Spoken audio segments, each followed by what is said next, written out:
Сейчас мы окунемся в мир забытых сериалов Nickelodeon. Поностальгируем, как старые добрые. Приведите ваши спинки в вертикальное положение, пристегните ремни, ведь мы взлетаем.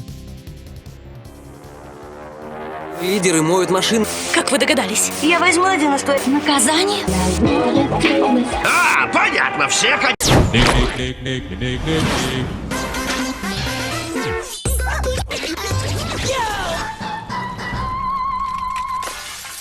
Первый сериал на Nickelodeon с девушкой в главных ролях, показавший сильную независимую девушку уже в 13 лет. Клариса Explained It All или Клариса знает все.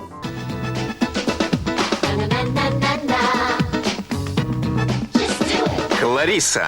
Сериал повествует о юной девочке Кларисе, которую играет Мелисса Джоан Харт. Возможно, вы можете ее знать по другому подростковому сериалу «Сабрина маленькая ведьма» 1996 года. По сюжету сериала Клариса переживает различные события и делится своими личными переживаниями с нами, со зрителями, ломая четвертую стену.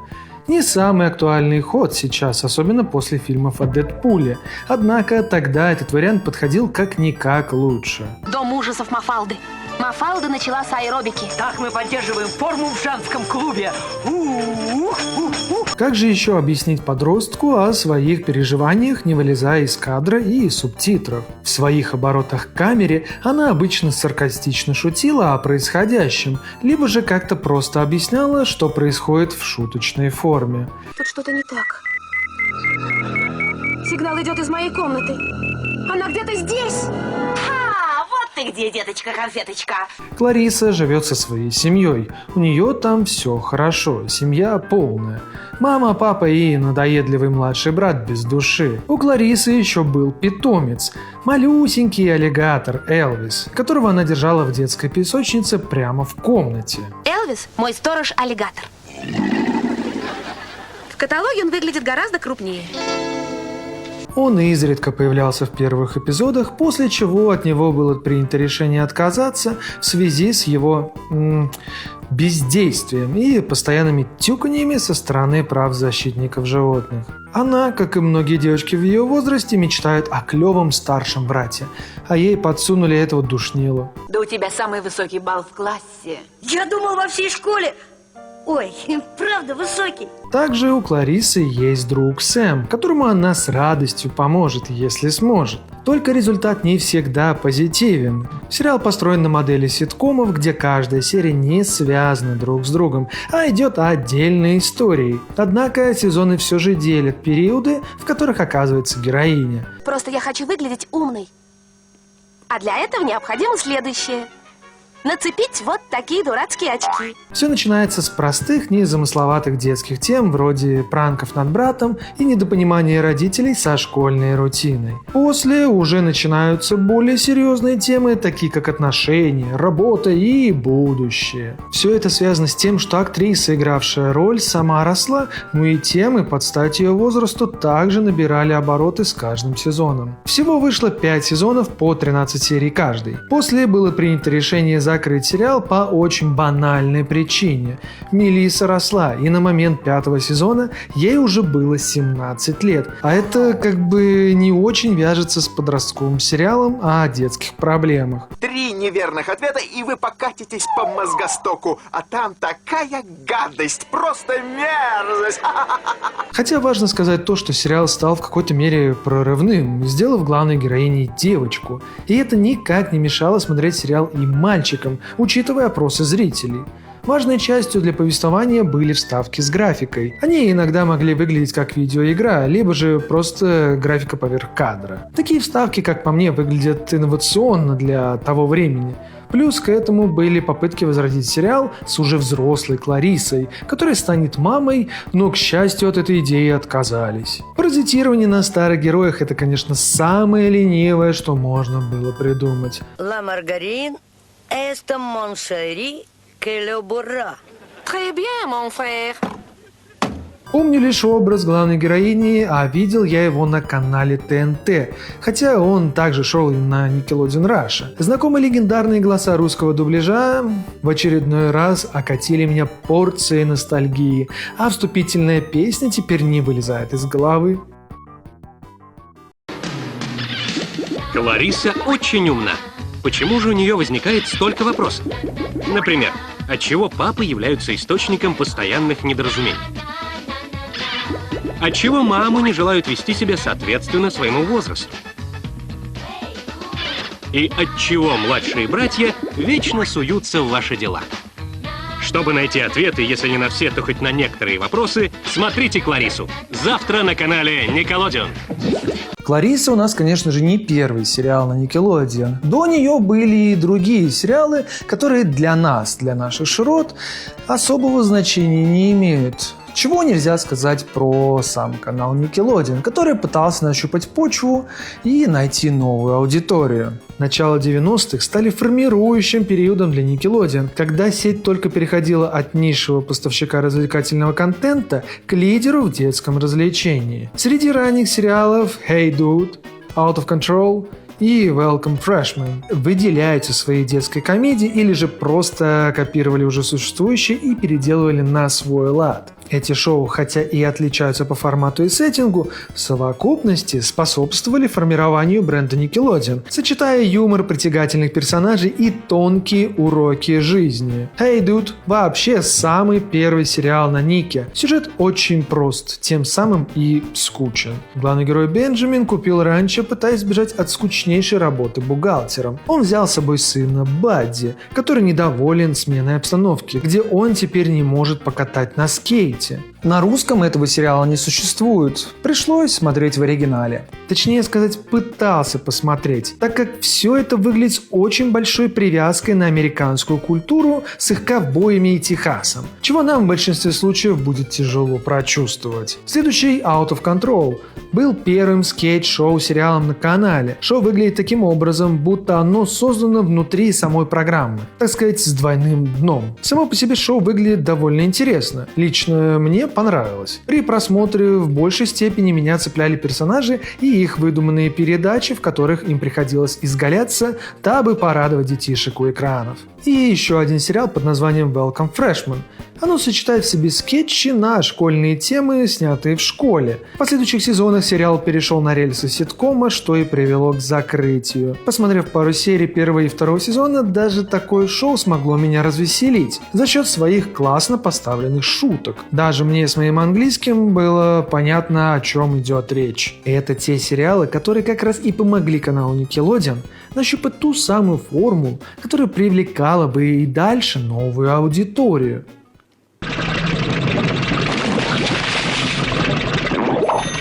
Хочу вас познакомить с занятным челом с канала Жебровец. Познакомился с ним совсем недавно, но он смог меня так нехило удивить. Если попробовать описать контент, который он производит, то смело можно его обозвать Turbo Let's Play. Здесь тебе и знакомые, а также новые игры, о которых лично я никогда не слышал. Например, мне очень зашел цикл роликов про Devil May Cry. Я сам раньше очень любил эту серию игр, поэтому было клево взглянуть на те самые уровни, только под другим углом. Ну да, я стал фанатом этой игры с первых минут. Ну, конечно, пока что я всего лишь позер, но надо это исправить. Ведь чем цепляет Жебровец? Так это своими угарными приколами, а монтаж... Кстати говоря, я все-таки упал в говно.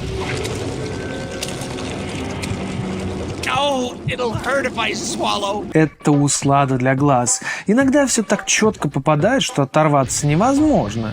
Плюс к этому можно добавить видос про видеоигру о Дэдпуле. Честно, я не ожидал, что на ролик заскочит русский голос красного наемника Петр Гланц. В комментариях человечек предложил Жебровеку пройти мою игру. В любом случае, каждый найдет себе видосик, который сможет его заинтересовать. Давайте поможем парню подписками и активом. Видно, что он очень старается. Ему лишь не хватает нашего общего буста.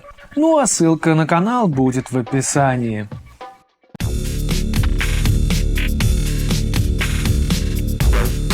Культовый сериал, взрастивший детей 90-х. Приключения Пита и Пита. Приключения Пита и Пита. Сюжет фокусируется на двух братьях по имени Пит. Один Пит старший, а другой Пит младший. Они живут в пригороде, как в американской мечте. В сериале они будут проживать различные странные приключения. Честно, я не помню этот сериал от слова совсем. Чего нельзя сказать о многочисленных фанатов как из русского сегмента, так и из зарубежного. В моих воспоминаниях отпечатался только старший Пит, которого я видел в фильме «Один дома» и где-то еще. Вообще сериал начинался как короткометражки на тему, после чего уже все это переросло в полноценный сериал. Большинство из интернета вспоминает приключения Питов как нечто невероятно крутое, так как оно показывало мир глазами подростков. Имея в виду то, что многие 13-летки или где-то около того все еще дети, но как бы уже и взрослые. Ну или хотят быть взрослыми. Фантастическое видение все еще присутствует, хоть и ослабевает со временем. И взгляд на мир очень специфичен, помню по себе. Тебе открываются новые территории, новые локации, люди. Создатели сериала взяли это за основу, чем и смогли удивлять зрителя каждую серию своими странными, но затягивающими приключениями. Есть и другое мнение. Кто-то говорит о том, что когда был мелким, не особо понимал его, но все равно смотрел, так как рядом с ним были родители, которые выкупали еще больше смыслов, нежели мелкий подросток. Сериал как-то даже прозвали Twin Peaks от мира тинейджеров. Возможно, так и было. К сожалению, полностью посмотреть сериал сейчас затруднительно. В сети есть 3 полных сезона, но на английском. Первый сезон, конечно, обзавелся субтитрами, ну а в русском дубляже сохранилась только 1 серия. Приключение Пита и Пита дало толчок новым звездам в кино. Например, в сериале иногда появляется Арти, так называемый самый сильный человек в мире по версии Пита-младшего. Then we pass outside the superhero jurisdiction of Artie, the strongest man in the world. На тот момент никому неизвестного, а сейчас он уже довольно популярный и известный актер Тоби Хасс. Также вы можете знать актрису Мишель Трахтенберг. В сериале она играет сумасшедшую подружку маленького Пита. И еще вы можете знать Хитер Маратцо, еще одну подружку Пита. Сейчас ее также довольно часто можно увидеть в сериалах. Ну а про различные секундные камео я вообще молчу. Стив Бушеми, Игги Поп, Джей Кей Симмонс. Мораль сериала хоть и не говорится напрямую, но нам дают понять весь смысл через абстрактные ситуации, поиски радости в повседневности и сопротивление устоявшимся правилам. Сам детский взгляд, ценность воображения через призму обычных событий превращается в эпическое приключение, тем самым показывая разнообразность нашей скучной обыденности. Считаешь себя фанатом приключений Пита и Пита? Давай-ка проверим твои знания с помощью никпитометра. Какое хобби у маленького Пита? Варианты: ловля жуков и мух, коллекционирование отрыжек, собирание червяков. Верный ответ — коллекционирование отрыжек.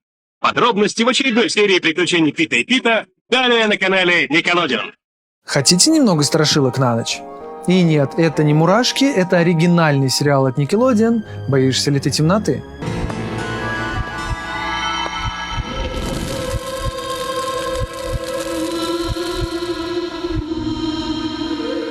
Завязка всех серий очень проста. У нас есть ребята, которые прозвали себя полуночники. Они собираются на своем излюбленном споте у костра и рассказывают страшные истории. Каждый из них пытается выпендриться и рассказать как можно более пугающую историю, чтобы набрать кучу лайков от ребят. Все истории никак не связаны друг с другом, если мы, конечно, не берем отношения общества полуночников. Их взаимоотношения могут меняться из серии в серию. Рассказы наших тинейджеров всегда разнообразны, что не дает тебе заскучать. У меня есть много-много фильмов, которые намного лучше, чем тот. Многие из тех, кто смотрел сериал тогда, отмечают именно этот момент. Их с легкостью можно было отличить друг от друга и легко запомнить, чтобы рассказать друзьям со двора. Но в то же время «Боишься ли ты темноты» не был прям хоррором, в котором отрубают конечности и видны реки крови. Он захватывал твое внимание качественной историей и нарастающим напряжением шаг за шагом, приближая байку к развязке. Проснитесь, хозяин, солнце зашло. Создатели подошли к разработке с полным осознанием того, что это будет сериал для детей. Хотя изначально задумка состояла в том, чтобы рассказать сказки на ночь для ленивых родителей. Другими словами, хотели показать контент для более взрослой аудитории. Были другие косяки в сериале – это попытки впихнуть различные компьютерные спецэффекты, которые тогда смотрелись, не очень уместно. Оно и понятно, это какой год-то? Тогда только единицы могли делать качественный графон. Не останавливайся, сынок. Ты уже почти здесь. Плюс ко всему, каждая серия была наполнена поучительными фактами, либо же подводила некую мораль в конце эпизода. Многие люди сравнивают «Боишься ли ты темноты» с другим похожим сериалом со страшилками – «Мурашки» или «Goosebumps». Хоть они и похожи по своей структуре, на деле все иначе. «Мурашки» были основаны на различных книгах и страшных рассказах, где юмор имел больший вес. Подростки-полуночники же рассказывали собственные оригинальные истории со всей серьезностью, опираясь, конечно, на реальные места, дабы ребенок мог ассоциировать происходящее на экране с настоящим. Посмотрев сериал, меня он не смог прям так уж сильно напугать. Был момент с монстром в 5-м сезоне первой серии, и, наверное, все. Я предлагаю историю о плавающем мертвеце. Однако не стоит отменять того факта, что шоу произвело на меня великолепное впечатление. Сразу представляю себя в пледе с чашкой какао перед телеком. Тут настолько теплая и приятная атмосфера. Еще вот этот русский дубляж с плохим лоу-фай звуком. Прям кайф. Огонь!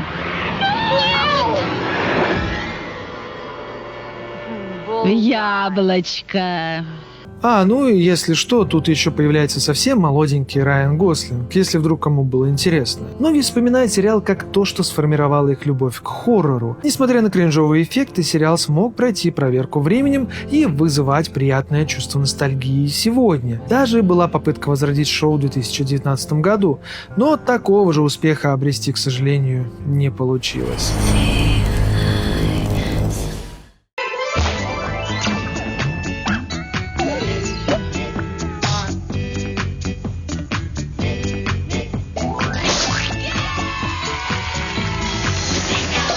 Что если взять обычные школьные будни, но прикрутить к ним глубокий sci-fi триллер? Тайный мир Алекс Мак. И теперь все стало по-другому. Сериал является идейным продолжением «Клариса знает все» в плане сильной главной героини. Да и только. У нас здесь обычная девочка-подросток Алекс, которую играет Лариса Олейник. Родилась и выросла она в Калифорнии. Понимаю, что имя может смутить, но все легко объясняется. Родственные корни у нее русские и украинские. Единственное, где я видел Ларису, так это в фильме «10 причин моей ненависти». Он, кстати, сам по себе очень даже годный, а актерский состав чего стоит один Хит Леджер.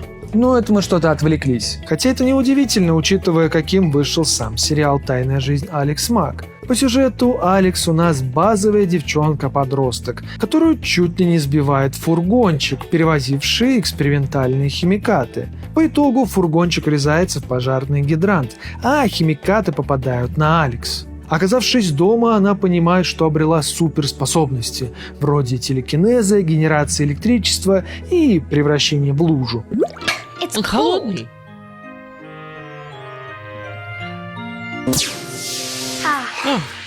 Отлично.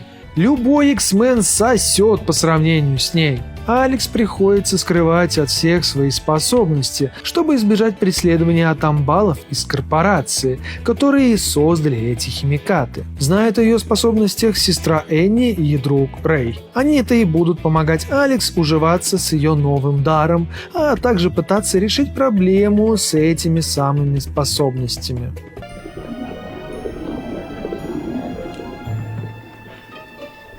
С кем ты там разговариваешь? Ни с кем. В «Тайной жизни Алекс» собрались два моих любимых жанра – супергероика и фантастика. Однако почему-то мне этот сериал совсем не зашел.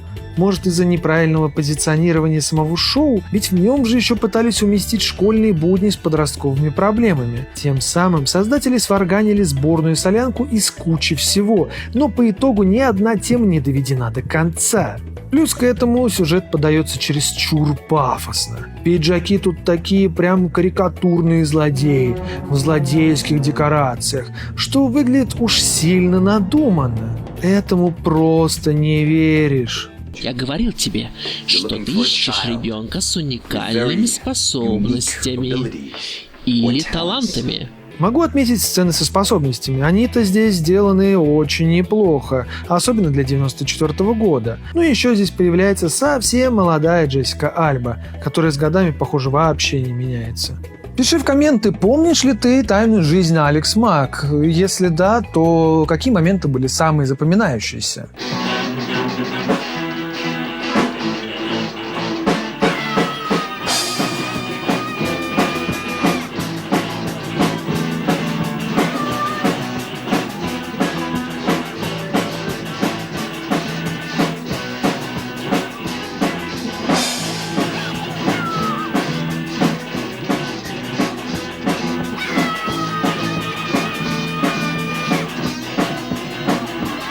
Если ты уже много-много лет пытаешься найти мультфильм, который когда-то где-то видел, но все никак не получается найти, то именно для тебя создана группа в телеге.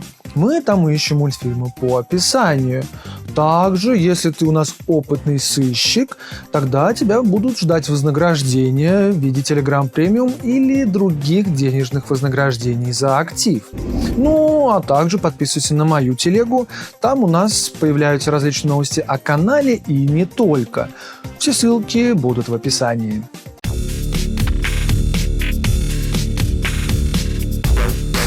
Шоу, полностью перевернувшее стандарты на канале Nickelodeon. Оно и дало новый вдох на покорение новой аудитории. И казалось, что продюсеры нащупали ту самую золотую формулу. Речь идет о шоу All That или «Всякая всячина».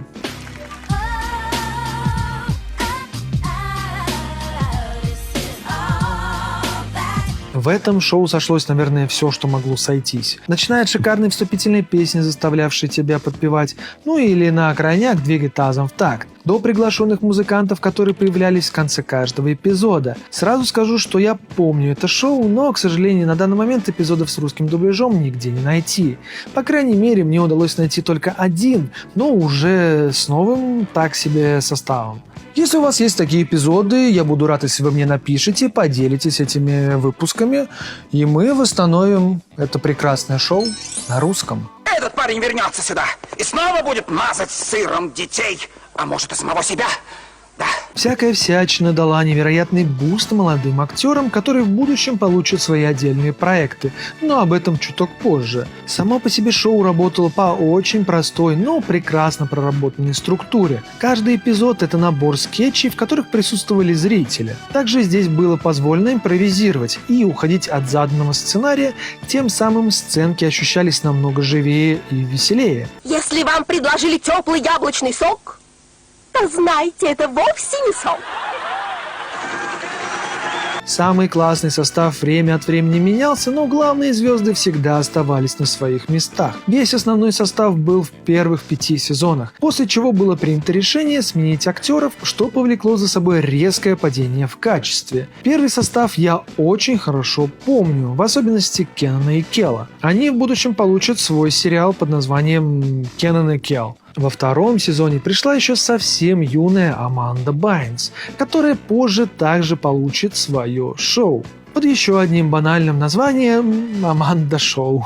Что касается остальных ребят, то их карьеры шли по-разному. Кто-то смог уйти в сериалы и кино, кто-то вовсе ничего, кроме съемок во всякой всячине, достичь не сумел. Степень боли!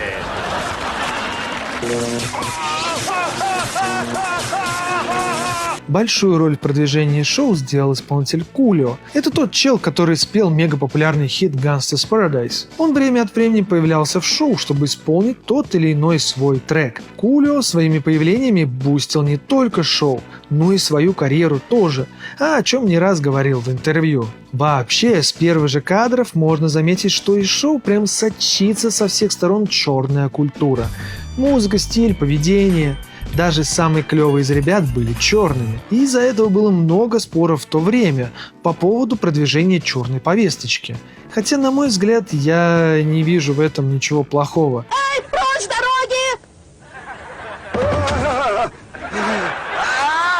Стой, у тебя на стекле человек! как для меня в детстве это было нечто новое. Раньше я такого не видел, и меня как раз-таки такие выходки ребят очень радовали. А вы говорите, что сейчас очень много бубнижа из-за этой повестки.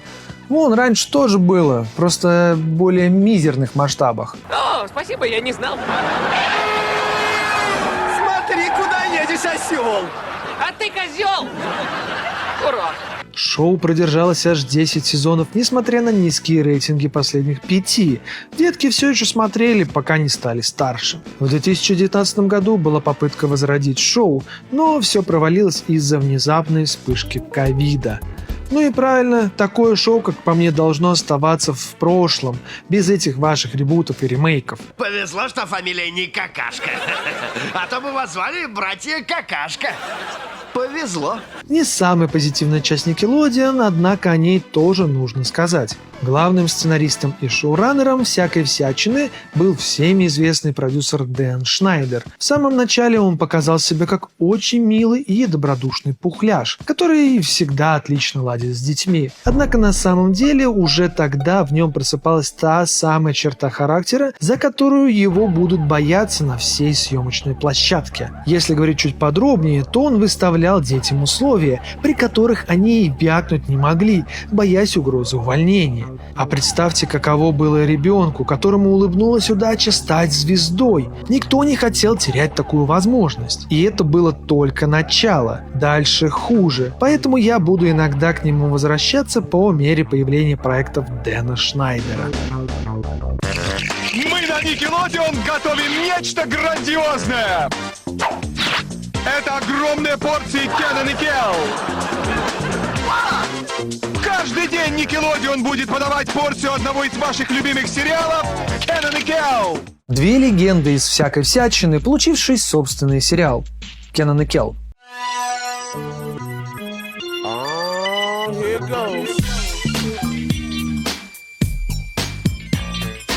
Наверняка многие помнят этот шикарный ситком, в котором уже знакомые нам два парня, которых реально зовут Кенан и Кел, творят разного рода непотребщину. Когда я включил посмотреть, просто не смог оторваться. Ностальгия меня так и удерживала, в особенности из-за озвучки. Ладно, так лучше? Да. Так вот, как я уже говорил, мы назвали шоу Kenan и Kel, потому что... Какую-то Америку ребята не открыли. Все довольно банально и просто.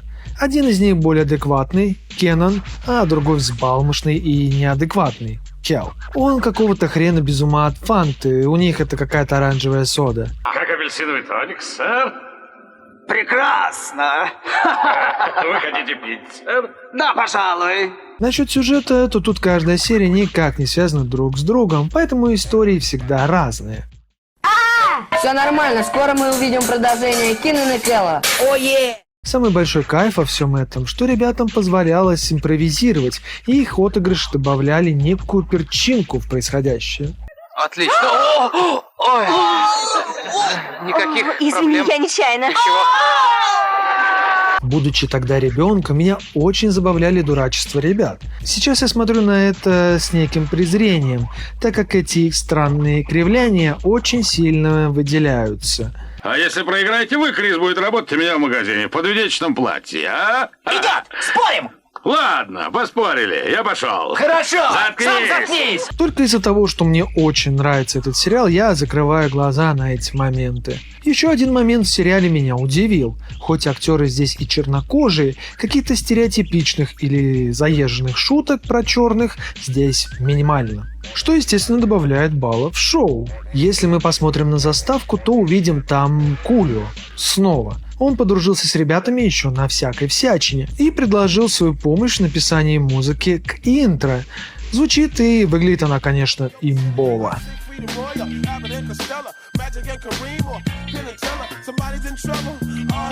Многие сравнивают шоу с не менее популярным сериалом «Дрейк и Джош», однако Kenan и Kel выглядят более хаотичным. Как по мне, оба сериала очень хороши по-своему. Сделай вид, что о чем ты думаешь. Сделай вид, пожалуйста. Только не так ужасно. Есть, конечно, и минусы. Проблема состоит в том, что на русском сохранилось не так много серий. Многие серии утеряны, а 4-й сезон сгинул с концами. Однако, если у вас остались какие-то записи, то я с радостью приму в дар, чтобы поделиться с народом. На мои соцсети есть ссылки в описании, там, так что переходите, пишите. Это кузен Скитер на Никелодеон! Зови его громко!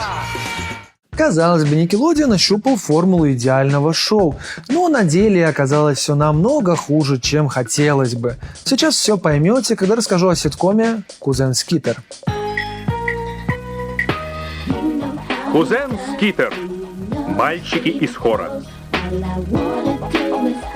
Я смотрел, и я помню этот сериал.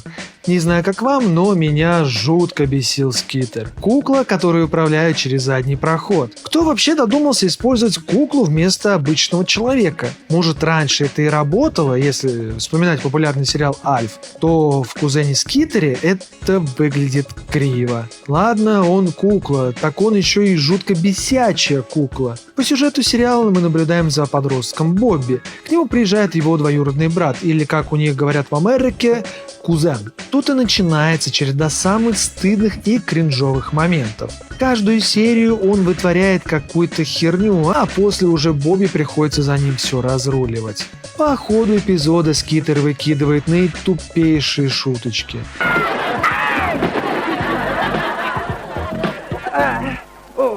Он намного хуже. Больше всего меня бесит его СДВГшность. Он как в жопу ужаленный везде и сразу. То там что-то ляпнет не впопад, то кому-то что-то разломает и забудет извиниться. Одним словом, мудак. По-другому его никак не назвать. Только Бобби спасает ситуацию. Он реально адекватный и добродушный, и он человек.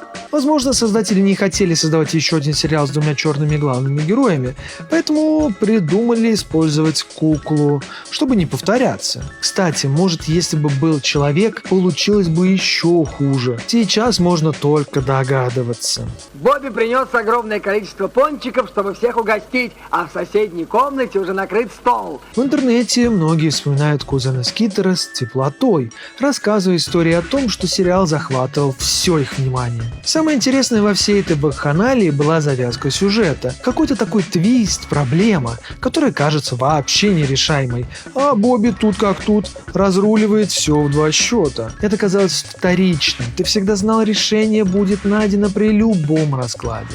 В любом случае сериал стоит вспомнить, ведь в этом мире я не один и мнение у каждого разное. Кому-то кузен Скитер сделал детство, и я не вправе никого осуждать за их вкусы и ценности. Ну а дальше у нас на очереди очень популярное шоу, но со своим грязным бельишком. Это новые серии Риф Марин Панда. Это новый сезон Аманды.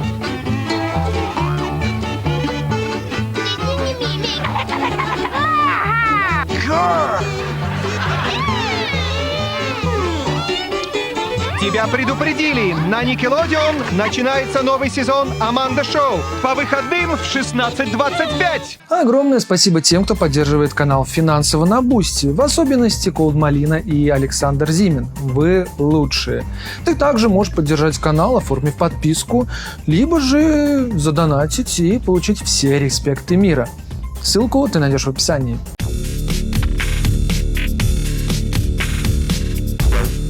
Самое популярное шоу, создавшее новых звезд детей, которое обернулось тяжелейшими последствиями.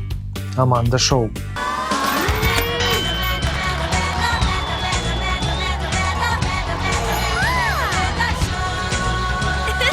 Как я рассказывал ранее, Аманда Байнс участвовала в шоу «Всякая всячина». Нашел ее Дэн Шнайдер в каком-то клубе, где она вела свой небольшой монолог про прыщ в носу. Уже тогда было видно, что Аманда ждет мощное будущее в медиасфере. Она активная, веселая и артистичная. Именно это и нужно было для «Всякой всячины». Во 2-м сезоне она и пришла туда, показав всем остальным, как надо быть смешным. Ее амбиции в итоге привели к собственному шоу, которое так и называется – Аманда Шоу. Привет! Я Аманда! Добро пожаловать на мое шоу! На тот момент, когда начинались съемки, она уже была довольно популярна, что позволило притянуть к экранам телевизора огромную аудиторию на самом старте. Структура довольно проста. Вначале к зрителям выходит сама Аманда, иногда там могут происходить различные сюжетки, как будто бы в реальности, а после уже начинались различные юмористические скетчи. В шоу упор был поставлен на дурашливость. Различные увечья, по-другому можно назвать этот жанр слэпстик. Он хорошо подходил под сценки, которые придумывали сценаристы и Дэн Шнайдер в том числе.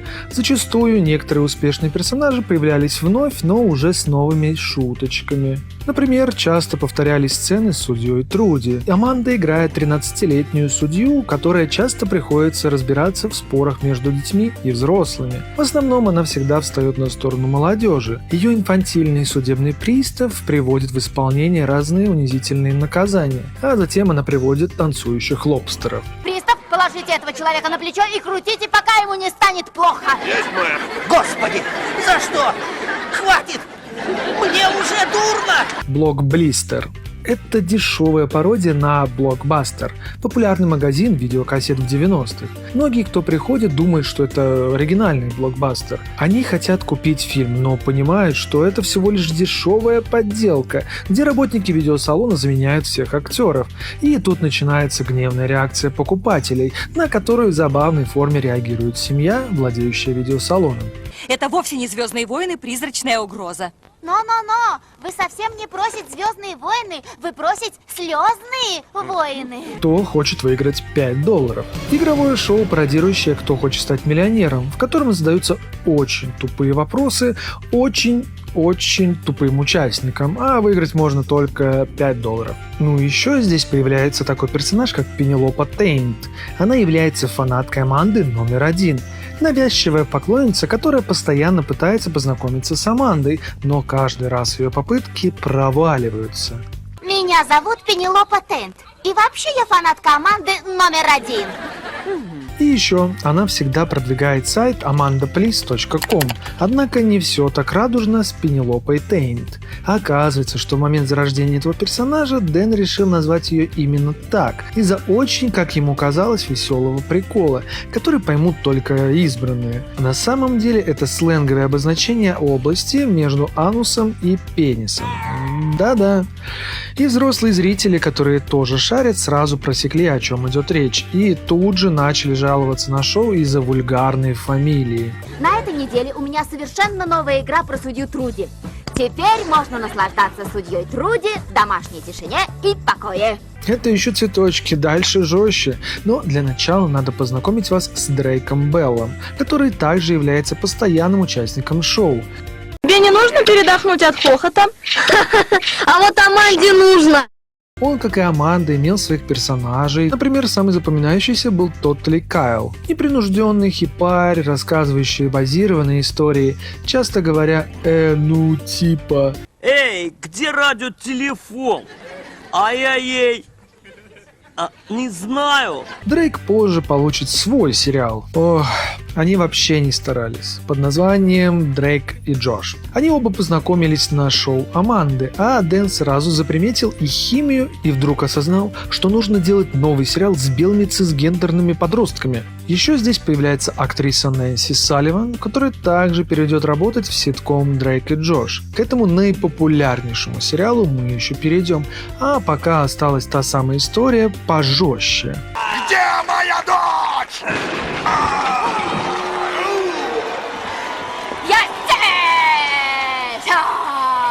С самого начала Дэн Шнайдер проводил много времени с Амандой, еще со съемок всякой всячины. Они могли обниматься, дурачиться, веселиться. Он в какой-то момент мог попросить сделать ему массаж, а Аманда на это соглашалась. Все это связано с тем, что на самом деле Дэн довольно жестокий нарцисс. Каждый раз, появляясь на съемочной площадке, он мог сорваться по любому поводу, а через 10 минут снова становился добродушным пухлячком. Кому вы звоните? Спасибо. Спасибо? За что? Я ничего такого не сделал. Их отношения с Амандой были очень тесными.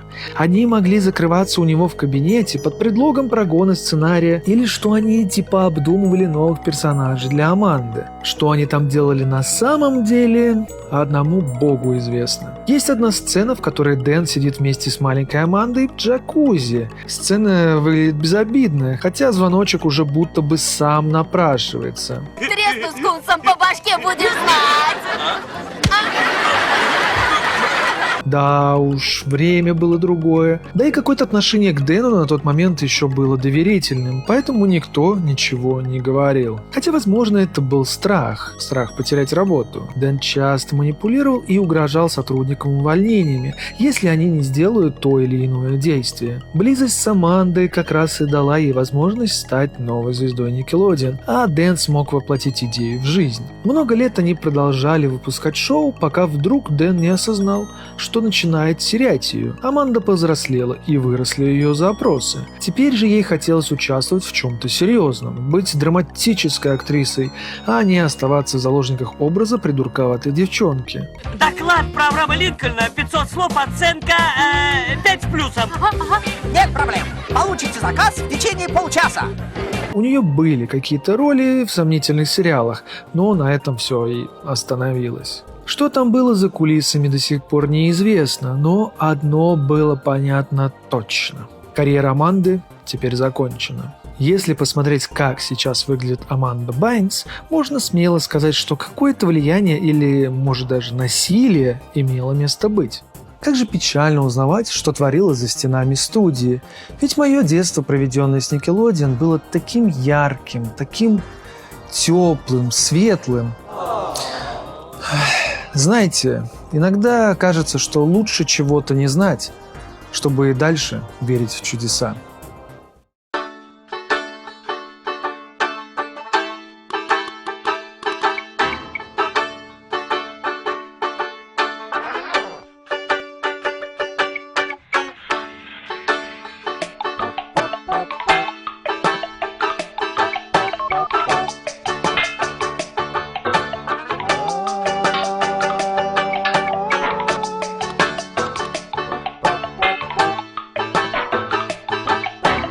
Ну а следующий сериал – это кринжатина высшей пробы.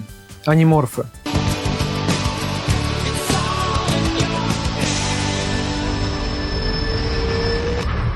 Немногие вспомнят этот сериал, так как он вроде вообще не появлялся в России или СНГ. Однако кто-нибудь точно видел эти мемасы. Все они основаны на обложках книг Кэтрин Эпплгейт «Аниморфы», а уже по книгам сделали и сериал. О господи, вы просто посмотрите на эти обложки. Неудивительно, что их используют как шаблоны для мемов. Ладно, обложки. Сюжет здесь тоже приколясный. Повествование ведется от лица 5 подростков, которые обнаруживают крушение космического корабля. Они спешат на помощь тому, кто там находится. А вылазит из корабля инопланетный кентавр, лицо которого нам не показывают, только очертания и большие зеленые глаза. Да и как бы не совсем понятно, он вообще с добрыми намерениями или нет. Позже мы, конечно, понимаем, что он норм, так как прилетает другой корабль, и там явно отрицательный чел. В итоге что? Добрый инопланетянин, их раса называется Андилты. Вот он погибает, и перед смертью он говорит ребятам, что нужно прикоснуться к кубу, чтобы получить силы для борьбы со злом. Они так чуток поломались, но все же прикасаются к нему. И тут это так показано, как будто, я не знаю, никаких эффектов, ни тряски, ни отыгрыша героя. Как будто дали за пипирку подержаться, и все неловко взялись, боясь осуждения.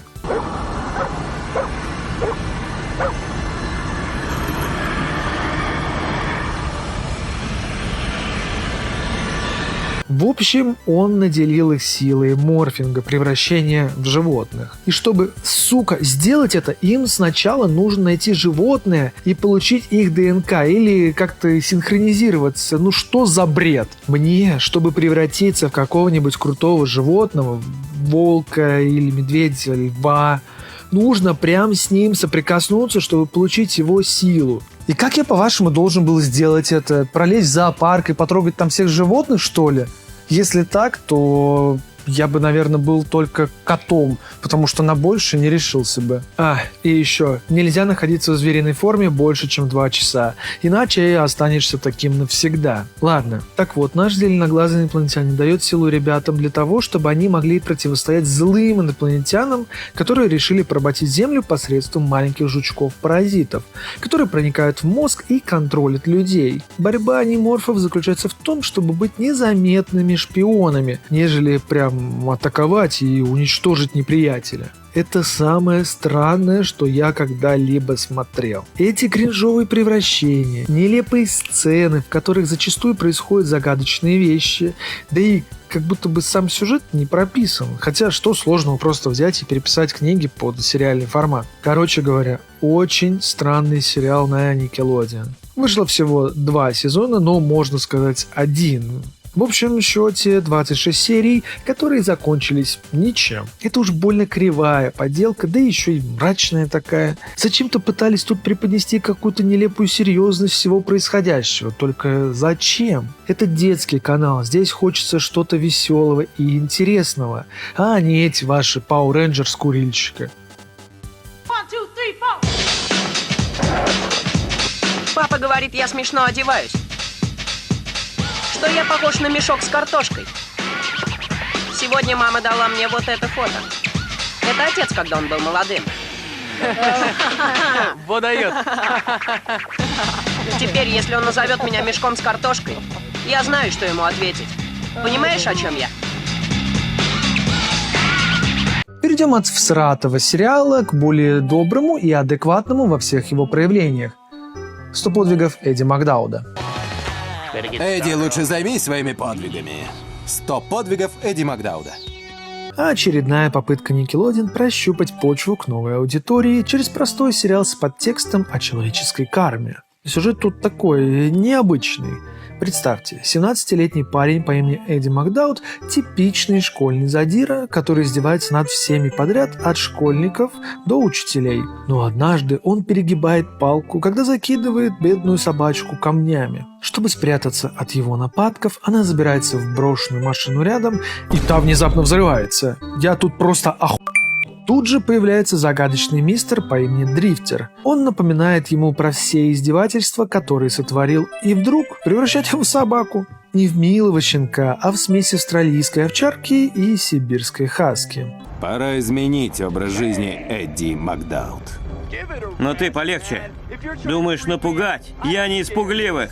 Чтобы вернуться в человеческий облик, Эдди должен совершить ровно 100 добрых дел.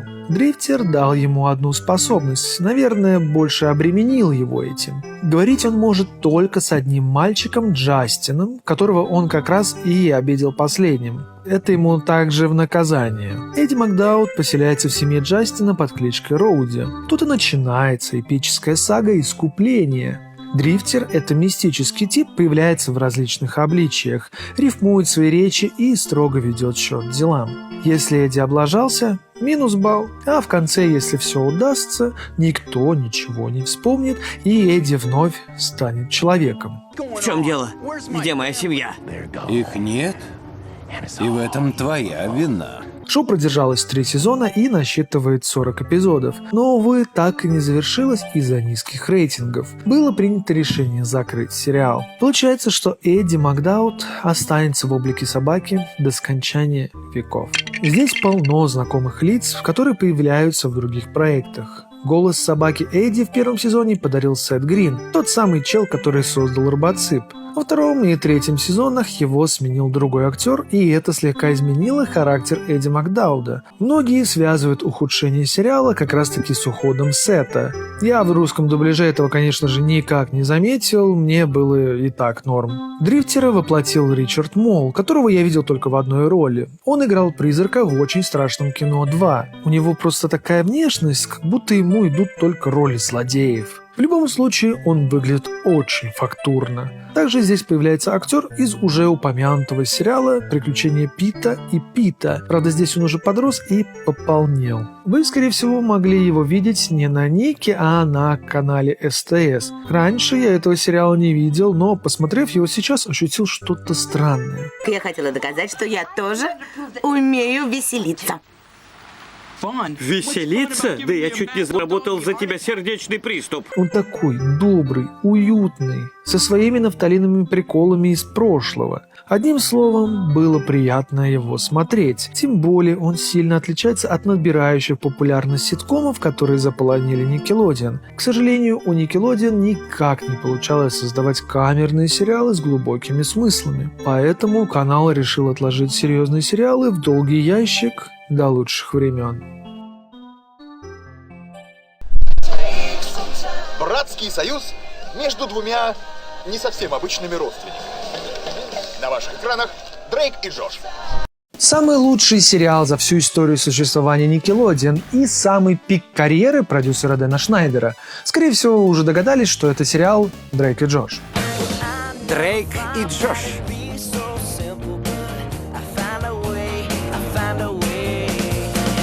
Это просто имба. Наверное, первый в моей жизни сериал, который я прям смотрел взахлеб. Да, настолько он мне нравился. Возможно, это связано с тем, что у меня также есть брат, и мы с ним не особо ладили. А тут сериальчик, который показывает, что это норма.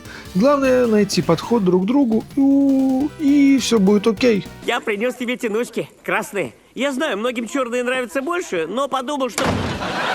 Напомню тем, кто забыл или, может, вообще не знает. В 2004 году Nickelodeon запускает новый сериал от Дэна Шнайдера.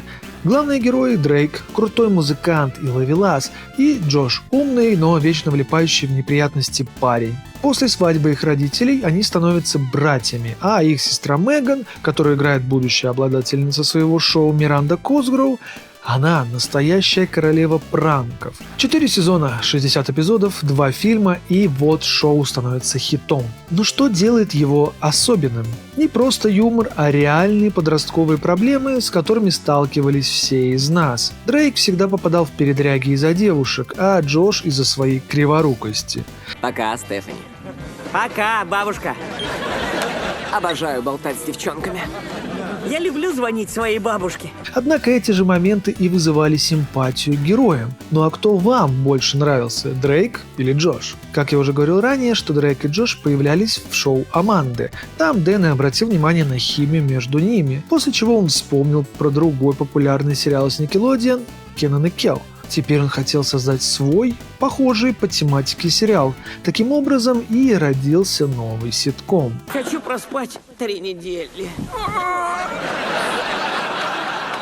Джош? Да, я под тобой. В сериале также появляется Джерри Трейнер. Его вы, скорее всего, больше знаете по iCarly в роли старшего брата. Только здесь он играет чокнутого Стива, работника кинотеатра, где частенько собирались ребята, а также работал Джош. Я представляю, что каждое пятно — это мой отец. Это тебе за то, что заставлял меня стирать мамино белье! Кстати, в одной серии в финале нам уже тогда намекают на iCarly с надписью «Now she's Carly». Блин, когда я смотрел сериал, всегда хотел, чтобы мы также ходили и встречались в кинотеатре с друзьями. Однако у нас такого не было, и оставалось только мечтать об этом. Ну и, конечно же, мне хотелось такую же комнату, как у Дрейка. Да, наверное, все тогда хотели такую роскошную комнату. Не хочешь поиграть в баскетбол? О, боже! Я могу объяснить! Какая гадость! Я могу объяснить! Дрейк и Джош уже тогда смогли покорить сердца миллионов детей по всему миру. Девчонки влюблялись в актеров, мальчишки хотели быть такими же крутыми, как Дрейк. С ними уже тогда начинали создавать различные мемы, только они тогда еще мемами не назывались. А песня из интро — это еще одна имба, написанная Дрейком на минуточку. Изначально ее вообще не хотели принимать, так как качество оставляло желать лучшего. Но после нескольких уговоров Дэн Шнайдер утвердил трек на музыкальную тему сериала. Как по мне, оно отлично звучит и сейчас. Правда, чуть более для подросткового возраста, хотя, возможно, у меня это просто связано с воспоминаниями. Дрейк Белл. Вы не поверите, но по сериалу выходили видеоигры. Так себе по качеству, но все же они были. Одно дело это то, что было в момент съемок, другое дело это то, что было потом. Как ребята выросли и изменились. Они никогда не будут другими, а значит, они всегда будут смешными. Дрейк и Джош вас снова рассмешат сразу после перерыва.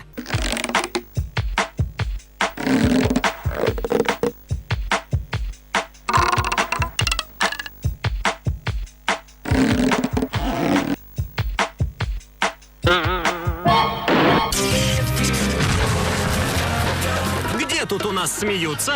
Дрейк и Джош уже спешат к нам на Никелодеон.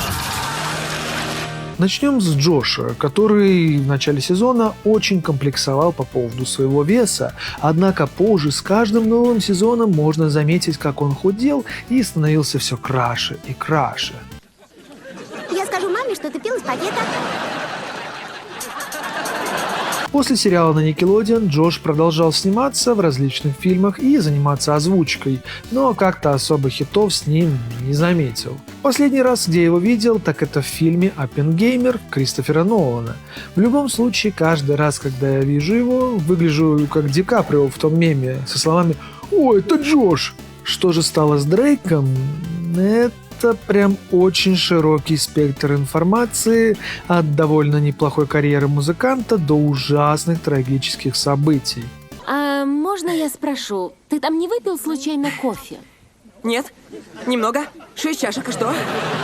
Начнем с более хорошего и безобидного, а именно с того, что у Дрейка на данный момент очень хорошая стабильная карьера музыканта. Почему-то в Мексике он был более популярен, чем на родине. Также у него вышел клип на песню «I Kind of Relate», в котором показаны его самые болезненные фрагменты из жизни. Конечно, он также иногда появлялся в различных эпизодах сериалов и меньше в кино. Помню его только в одном фильме «Супергеройское кино», где он сыграл супергероя по имени Стрекозец. Фильм, пародирующий другие супергеройские фильмы по типу «Очень страшного кино». Привет, Дрейк, я тебя испугала? Что ты делаешь? Это твоя гитара здоровская. Ты кто? Ну а теперь перейдем на темную сторону его истории. Возможно, вы уже смотрели или просто знаете о его изнасиловании Брайаном Пеком. Он, кстати, никак не связан с Джошем Пеком. Брайан был тренером по диалогам и был важной фигурой на съемочной площадке. В данный момент речь идет о шоу «Аманды», где Дрейк играл важную роль. В какой-то момент Брайан стал проявлять к нему больше внимания, чем это делают люди с таким разрывом в возрасте. На съемках шоу всегда присутствовал отец, который по совместительству был менеджером Дрейка. Он-то и заметил странное влечение взрослого дядьки к подростку. Отец каждый раз отгораживал его от маленького Дрейка, но Брайан угрожал тем, что он в один миг может уволить Дрейка, и тогда вся карьера пойдет под откос. Все эти манипуляции какое-то время срабатывали, после чего этот PDF-файл пошел в наступление и решил разорвать связь отца с Дрейком. Все получилось, и после Брайан предложил остаться на ночь у него, чтобы было легче довозить Дрейка до студии на съемки. Ну и в одну ночь Дрейк просыпается, и тут же рядом с ним лежит Брайан. И извиняется, говоря то, что это произошло совершенно случайно и бла-бла-бла. И я знал, что отныне моя жизнь уже никогда не будет прежней. Самое ужасное, что это происходило не один раз и довольно продолжительное время. Это просто пиздец. Дрейк в интервью рассказывал то, что в первое время он просто-напросто боялся потерять работу и тот успех, который он наработал. Тем более ему обещали свой ситком, в котором Брайан очень сильно хотел играть его отца. Я более-менее кратко описал ситуацию. В итоге Брайана посадили, а на студии нашли еще одного PDF-файла. И тут родители засомневались в том, что же творится за стенами студии Nickelodeon. Если вам интересна более подробная история того, что там творилось, рекомендую самим глянуть документалку. Она называется «Темная сторона детского телевидения».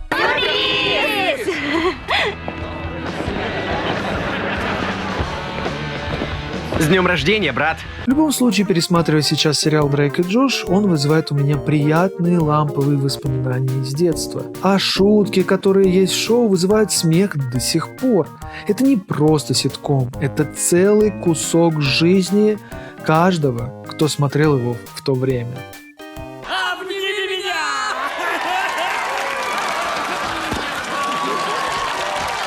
Обними меня, брат! Обними меня!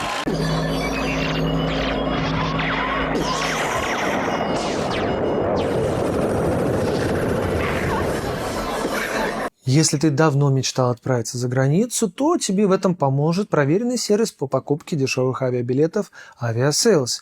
Сервис поможет подобрать тебе не только лучшие места по низким ценам, но и сможет подобрать удобный отель. Отправляйся в путешествие с Aviasales по ссылке в описании. Представьте, что вам нравится один человек, а ему кто-то другой.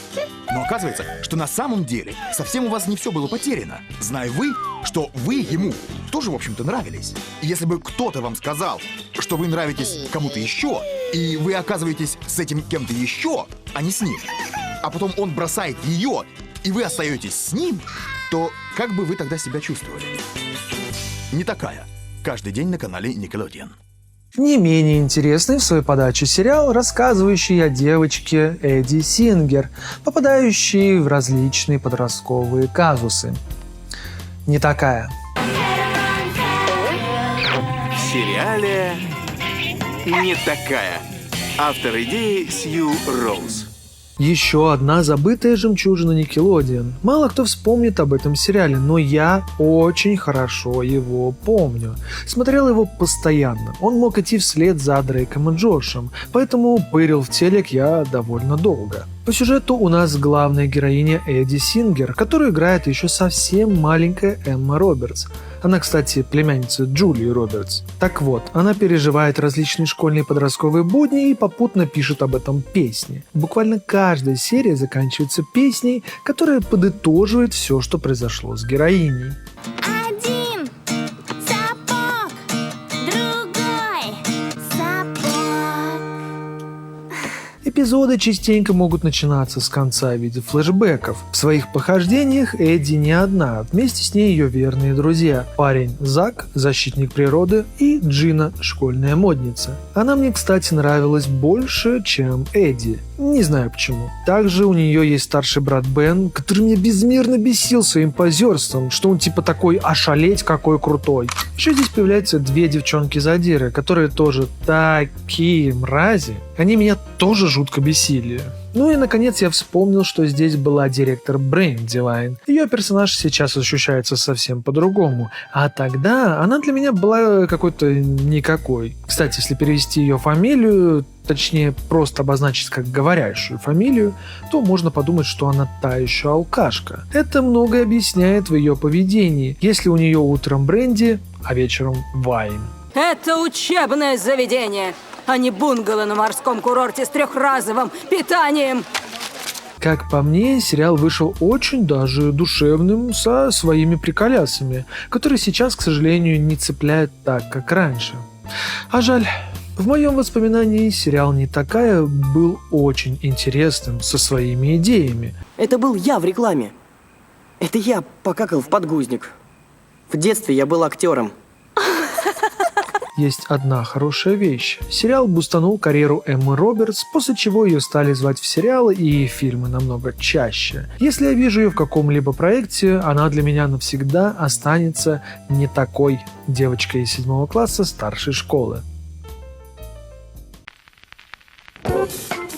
Нашей маме очень не нравится, как мы красимся. Она говорит, слишком вызывающе и ярко. И пошло красить ногти в черный цвет. А он не черный, а эбонитовый. Есть разница? А мы ей отвечаем, не нравится наша косметика. Вот и не бери ее, а покупай свою. Будь последовательной. Понимаешь, о чем я? Следующий сериал у нас вообще не показывали, но он был очень популярен за рубежом. Включил его в этот список, так как о нем действительно есть что рассказать. Речь идет о Зоуи 101.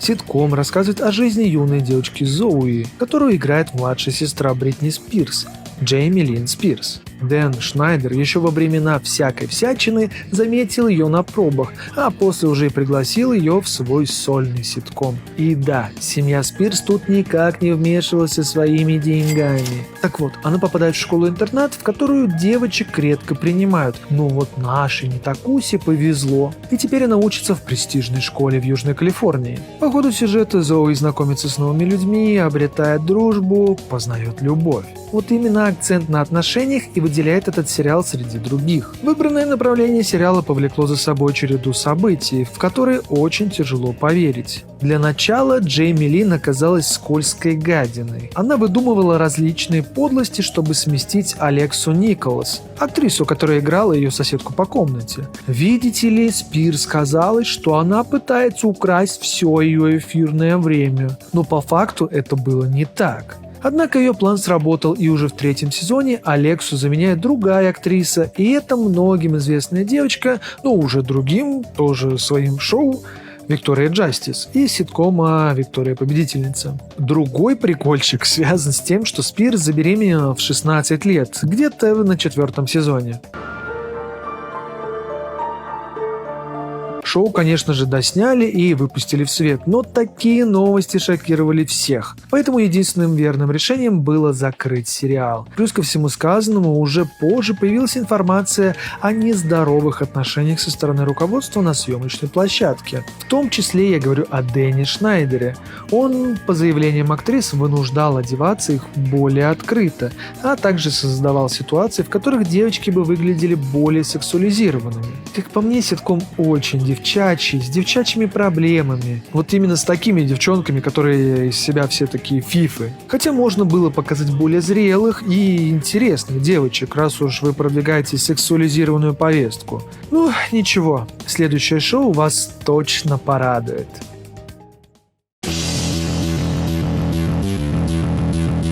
Классная группа! Да, просто улет! Этот диск лучше, чем их первый. Чем последний? Вот сейчас клевый момент. Ага. Козак, пап! Ага. Я тащусь! Просто балдеж! А моей сестре не нравится. Да она любит бойзон. Понимаешь, о чем я? Ага. Не переключайтесь и вспоминайте все свои пароли и логины, потому что сейчас начнется iCarly на Nickelodeon. Легенда канала Nickelodeon. iCarly. 5, 4, 3, 2. iCarly. Не знаю, как вам, но я в детстве просто обожал iCarly. Сериал появился на заре Ютуба, и тогда многие хотели стать блогерами или создавать видеоконтент. Шоу появилось именно в тот момент, когда аудитория нуждалась в нем. Сочетание прямых эфиров с юными девчонками и жизнь в странном, но очень прикольном доме завораживала. Каждому хотелось жить в таком ярком и крутом двухэтажном доме с лифтом прямо в комнату. Только не говорите, что вы не хотели такого, не поверю. Я Карли Шей, это наш самый первый выпуск шоу под названием iCarly. Это Карли, это Сэм. Сэм, это я. Карли, Сэм. Они все поняли. Коротко расскажу о чем, для базы. Сериал рассказывает о Карли Шей, которую сыграла Миранда Косгров. Да, младшая сестра из Дрейка и Джоша. Вместе с ней друзья Сэм, нравилась мне больше Карли, и Фредди, техник и оператор шоу. Они запускают веб-шоу в квартире у старшего брата Карли, Спенсера. Как я уже говорил ранее, он тоже появлялся в Дрейке и Джоше. Каждый выпуск они ведут шоу, где творятся странные и забавные ситуации. Внезапные танцы! Помимо эфиров есть и обычная жизнь ребят, в которой также происходят различные абсурдные, но смешные моменты. Больше самых тупых шуток привносил персонаж, который появился в более поздних сезонах. Я говорю о Гибби. Он по-своему мил и туп, чем притягивает к себе внимание. А Гиби? Ах, да. Гиби! Гиби! Очень много подколов было связано с Сэм и Фредди. Она вечно его троллила и задирала, но в одной серии раскрылось то, что, оказывается, она в него влюблена. Поэтому она себя и вела таким образом. Эх, типичные подростки. Однажды в летнем лагере Я насыпал в кепку соседа изюм. И скажу вам, такого он точно не ожидал. Хоть Фредди и нравилась Карли, что повторялось и не раз в сериале, тем не менее, в какой-то момент Сэм и Фредди целуются друг с другом. Когда я увидел это первый раз, я не мог поверить своим глазам. Мысли, конечно, закрадывались, но что прям так? Помню, как фанатами обсуждались их отношения, и многие хотели, чтобы они были вместе, чего нам и предоставили в последних сезонах. Свидание с Фредди? Он душка. Не верится, что вы сестры. Также хочу отметить один момент, связанный со вселенной iCarly и другими работами Дэна. Я говорю о так называемой одной вселенной Шнайдер-Беккери, которая началась с сериала «Дрейк и Джош». Ведь впервые там появился ноутбук с грушей на задней панели. Он же перекочевал в iCarly, были и ноутбуки, и телефоны. На русский их перевели как «Грушфон», с намеком на сами знаете какую компанию. Заложите эту страничку. iCarly продолжается через несколько мгновений.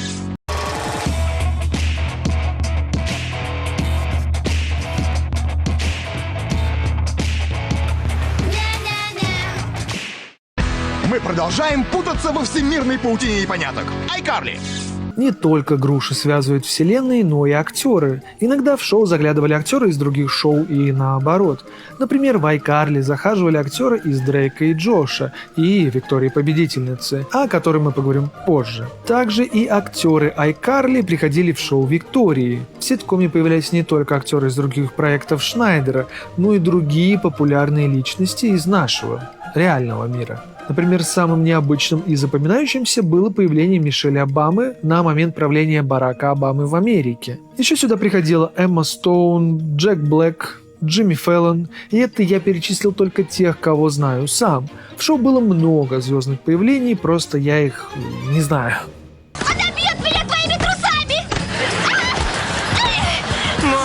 iCarly шел 6 долгих сезонов. За это время можно было заметить, как росли и менялись основные актеры. Больше всего я был удивлен, как возмужал Фредди. Закрытый тюфяк превратился во взрослого мужчину, хотя и продолжал играть роль забитого ботаника. Еще больше меня удивила повзрослевшая Сэм. Позже она рассказала о своей нелегкой жизни с матерью. Она призналась, что подвергалась эмоциональному и сексуальному насилию со стороны матери. По ее словам, эмоции моей мамы были настолько непредсказуемыми, что это было похоже на ходьбу по канату каждый день. Именно мать подтолкнула ее к актерской карьере в 6 лет, чтобы обеспечить семью. Ну а также ее мать сама хотела стать актрисой. Она была одержима идеей сделать из нее звезду. Мама всеми силами способствовала развитию у нее расстройства пищевого поведения, приучая ее к ограничению калорий уже в 11 лет. Она сказала, что до 17 лет мать проводила ей разные вагинальные и молочные обследования, якобы для медицинского осмотра и проверки на рак, и никогда не оставляла ее одну в душе, что, как по мне, уже перебор. Боже, мы смеялись над мисс Брикс и ее остроконечными сиськами. Маккарди сказала, что она отказалась сниматься в «Возрождении iCarly» из-за того, что это напоминало о насилии со стороны матери. Более подробно о своей личной жизни Сэм или Дженнет Маккерди написала в своей книге под названием «Я рада, что моя мать умерла». После того, как шоу закрылось, была предпринята попытка снять новый ситком Сэм из iCarly и Кэт из Виктории Победительницы, которую играет ныне популярная певица Ариана Гранде. Назвали ее просто, почти как и все другие шоу «Сэм и Кэт». Сейчас я не буду о нем рассказывать, там тоже есть чем поживиться. Однако, если вы хотите еще один выпуск по забытым сериалам Nickelodeon, то все очень просто. Нужно набрать всего лишь 35 тысяч подписчиков, и тогда я приступаю к работе над новым выпуском. Не может быть, это же самый толстый священник! Посмотрите на него! В 2021 году выходит перезапуск, точнее прямое продолжение iCarly с уже взрослыми актерами и взрослыми темами. Единственное, что меня в нем цепляет, так это знакомые локации и актеры. Остальное что-то как-то слишком приторно. В продолжении Карли теперь живет с новой соседкой Харпер, а Фредди удочерил индуску Милисент. Во втором сезоне Карли с Фредди начинают мутить, и выглядит это как мечта всех подростков, которые которые смотрели iCarly тогда. Представляете, как оно? Он всю жизнь пытался ее добиться, и все никак не получалось. Но после неудачного брака и кучи других событий, они все же сошлись. И теперь у них счастливая американская жизнь. Все прям как в сказке. Только это не сильно помогло долго оставаться сериалу на плаву. Продержался перезапуск 3 сезона и закончился на моменте, когда Карли видит свою маму и оп, черный экран. И все, теперь мы так и не узнаем, чего там должно было произойти. Ну как, вы хотите узнать, что мы будем делать в субботу вечером, да или нет? Мы будем отмечать новый праздник. Для меня iCarly оставил большой приятный след в сердце. В детстве мне было очень радостно и приятно жить и проживать самые кринжовые события вместе с ними. Мне казалось, что я и есть часть команды, нахожусь по ту сторону камеры. Спасибо за детство. Было очень круто. 5, 4, 3, 2, 1.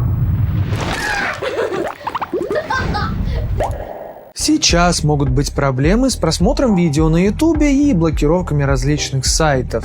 Но не стоит переживать, ведь DarVPN решит эту проблему раз и навсегда. DarVPN основан на Telegram-боте, именно поэтому разобраться в нем сможет и ребенок, и бабуля. Ты сможешь подключиться в один клик. С DarVPN ты получаешь возможность менять страну, к которой хочешь подключиться, высокую скорость и безлимитный трафик. Самый большой кайф, как по мне, это возможность подключения до 5 устройств. От базовых андроидов с айфонами до телевизоров. Туда же входят и устройства с Windows и macOS. Чего я распинаюсь? Ты можешь проверить сам, как это работает. DarVPN предоставляет бесплатный тест, чтобы ты понял, насколько это удобно. Новым пользователям предоставляются скидки после первого оформления. Попробуй ты, почувствуй свободу с DarVPN. У мира моды новое юное лицо. Очень юное. Но будучи подростком, Тру Джексон принимает этот вызов без раздумий. И с небольшой помощью друзей производит большое впечатление на подиумах и в жизни боссов, которых хочет поразить. Не пропусти Тру Джексон с пятницы по воскресенье на Nickelodeon. Один из самых забытых ситкомов на канале, рассказывающий историю юной модницы. На очереди Тру Джексон.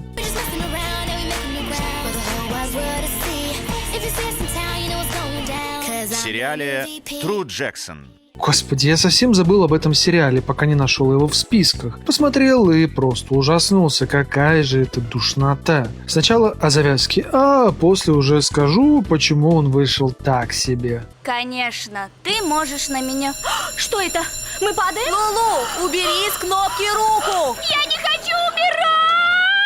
Все начинается с этой девочки, Тру Джексон. Ей всего 15 лет, и она вместе с другом Райаном торгует сэндвичами и лимонадом в модном районе Нью-Йорка. Стоят они там, болтают, и тут вдруг подходит дизайнер Макс Мэддиган. Он основатель и босс компании Mad Style. Он замечает ее одежду и примечает тот факт, что это его дизайн, но выглядит намного стильнее. Оказывается, Тру перешила его под себя, а Максу это так зашло, что он сразу предложил ей работу вице-президентом отдела молодежной одежды в своей фирме. Тру соглашается, и теперь ей приходится балансировать между жизнью подростка и серьезной должностью в компании. Все звучит и выглядит довольно просто. Совсем юная дизайнерша живет свою жизнь в офисе, где смешивается работа и прикольчики. Я вот думаю, лучше бы не вспоминал. Оказывается, я смотрел его, я помню, только еще я помню, что мне он жутко не нравился из-за своей бесхребетности. Шутки здесь сделаны не пойми для какой аудитории, вроде бы для тинейджеров, а вроде бы для адалтов. Я посмотрел 5 серий и ни разу не засмеялся, да и сами конфликты здесь построены прям для каких-то имбецилов, которые понятия не имеют, как жить жизнь. Это не игрушка, положи на место. Твое лицо тоже не игрушка. Возможно, я смотрю на это все со своей колокольни и мне не понять. Хотя и тогда в детстве мне тоже было не понять. Тогда возникает резонный вопрос.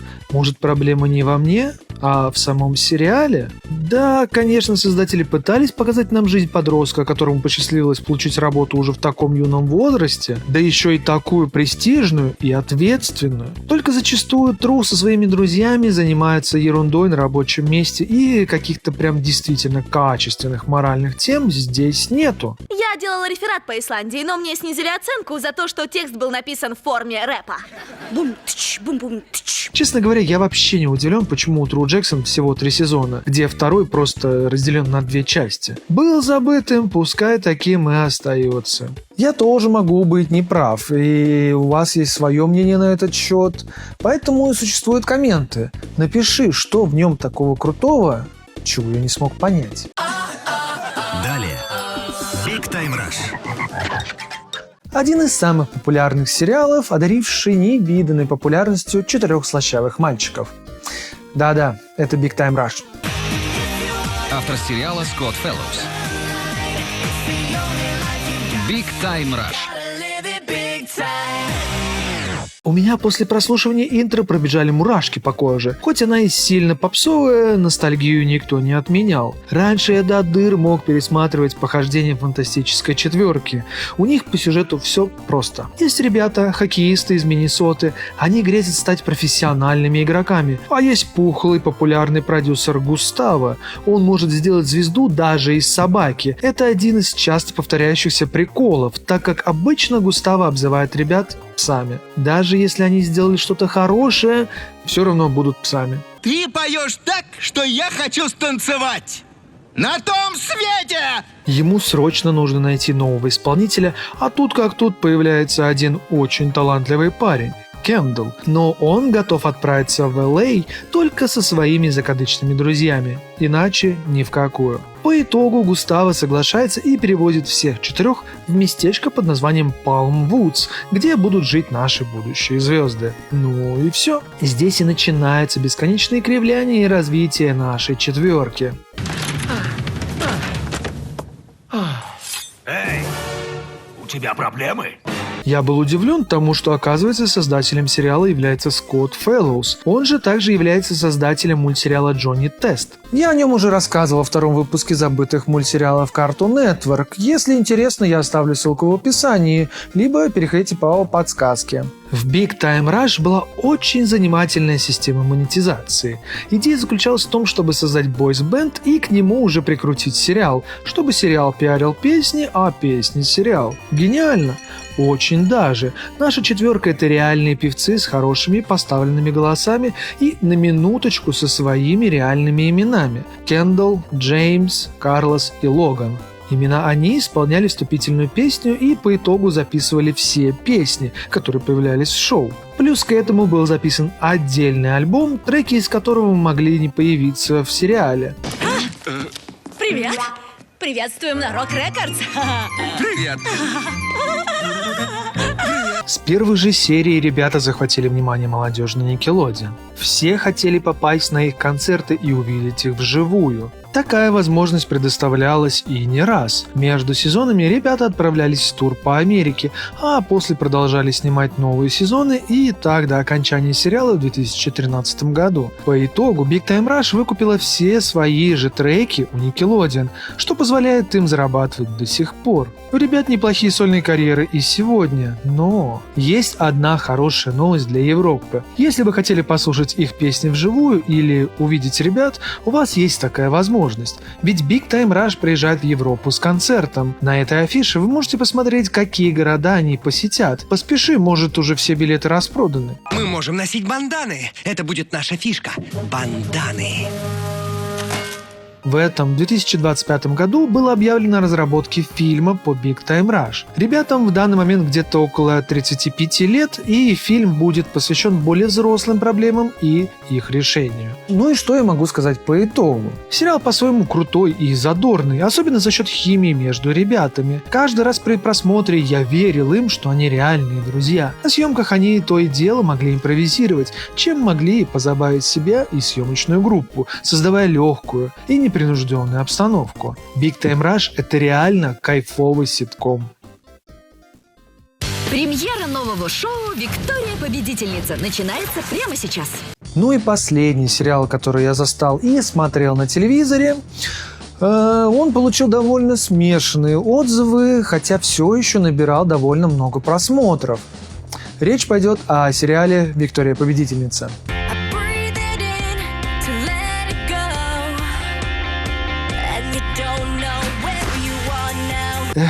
Виктория победительница. У меня к сериалу смешанные чувства, но обо всем по порядку. Наша Виктория, или в сериале ее называют Тори, неожиданно получает шанс проявить себя, заменив свою старшую сестру Трину на выступлении в школе искусств под названием Hollywood Arts. Кстати, Трину играет Даниэла Моне. Она же играла в сериале Зоуи 101, где была и сама Виктория Джастис. Так вот, после того, как Тори заменила сестру, ее талант замечают и приглашают поступить в эту шикарную школу, где она сталкивается с совершенно новым фантастическим миром искусств. Сериал просто переполнен различными песнями, танцами, выступлениями или любыми другими арт-перформансами. Что нельзя сказать о здешнем юморе, как будто бы его урезали в угоду песням и танцам. Если здесь и проглядываются годные шутки, то только в первых 2 сезонах. Психовский! Простите, кокосового молока захотелось. Тори и ее сестра Трина в сериале не одни. Есть здесь и другие подростки на любой случай жизни. Андре – талантливый музыкант, который сохнет по Виктории, часто помогает группе решать конфликты. Робби – неловкий чревовещатель с куклой Рексом. Его неуверенность компенсируется дерзким характером куклы. Больше никогда не бросай меня!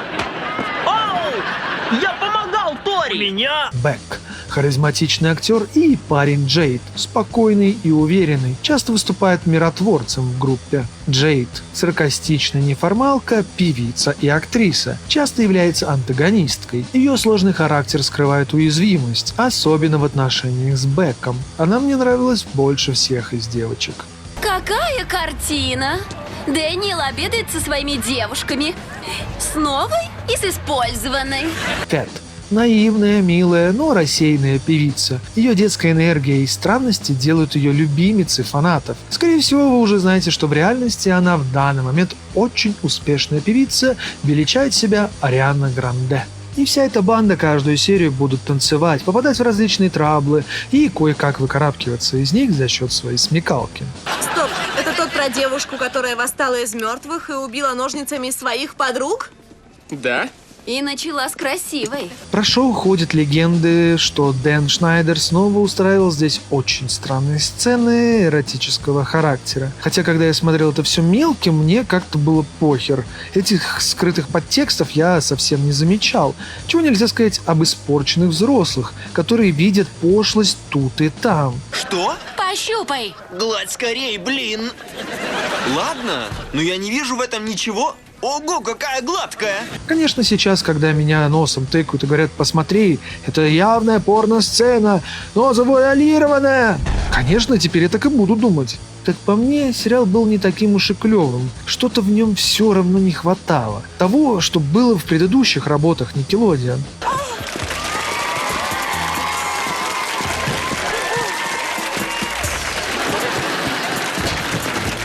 Я даже не могу сказать чего. Может, какой-то ламповости. Ведь Виктория победительница, ну и Big Time Rush тоже возьмем, они начали выглядеть чересчур качественно. Картинка четкая, вылизанная. Может, это только я заметил, не знаю, как вам. Пишите, буду рад почитать.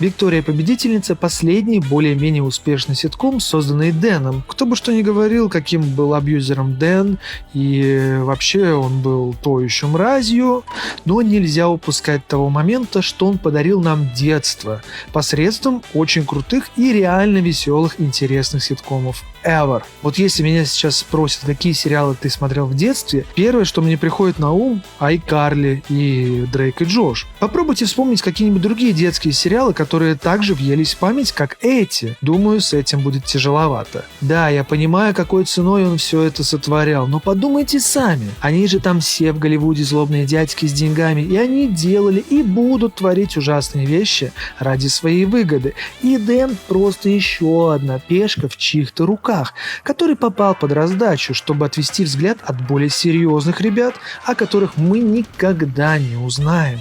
Что ж, это еще не все шоу с канала Nickelodeon, о которых я хотел бы вам рассказать. Мы дошли только до 2010 года, а ведь после выходили еще сериалы. Если ты хочешь еще одну часть, следующий выпуск забытых сериалах Nickelodeon, то все просто. Как я говорил ранее, нужно набрать 35 тысяч подписчиков, и я сразу же приступаю к работе. Ну все, пока, еще увидимся.